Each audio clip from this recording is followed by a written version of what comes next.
Et amener les mains sur les jambes et relâcher les paupières sur les yeux. De la méditation pour commencer, Inspirez devant un profondément tableau par le d'Henri nez Arpini. La séance du et jour expirez tourne par la autour du bouche. printemps et du renouveau.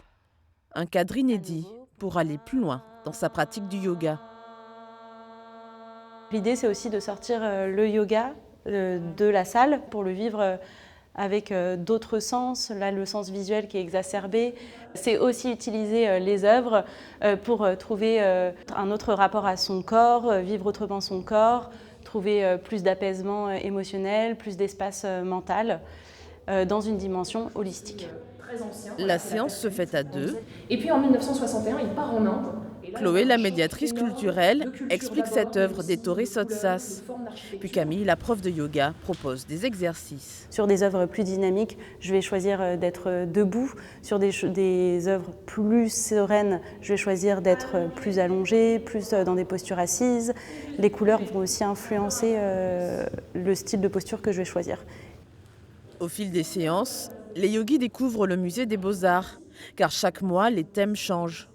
Cela fait 2 ans que l'institution accueille ces séances. Ça s'inscrit aussi plus généralement dans la démarche du musée de s'ouvrir aux questions de santé et de bien-être. Et l'idée de faire du musée un lieu de bien-être, ça passe aussi par les séances de yoga, de permettre de parler des œuvres et de les montrer d'une manière qui est plus sensible et qui est un peu moins histoire de l'art aussi. Cherchez la longueur dans toute votre chaîne postérieure. Et ensuite, écartez vos 2 pieds. Après 1 heure et demie de pratique, ou yoga arrimé avec art, les élèves sont ravis.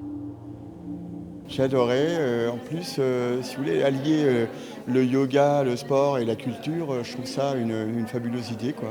J'ai la sensation que, en fait, on ressent plus les choses à l'intérieur et le fait de voir les œuvres, ça nous touche aussi. Donc voilà, les émotions sont là. Voilà. J'ai l'habitude de côtoyer le musée des Beaux-Arts avec mes enfants, mais du coup là c'est un temps pour moi, pour me faire plaisir à la fois dans le corps et aussi intellectuellement, donc j'adore.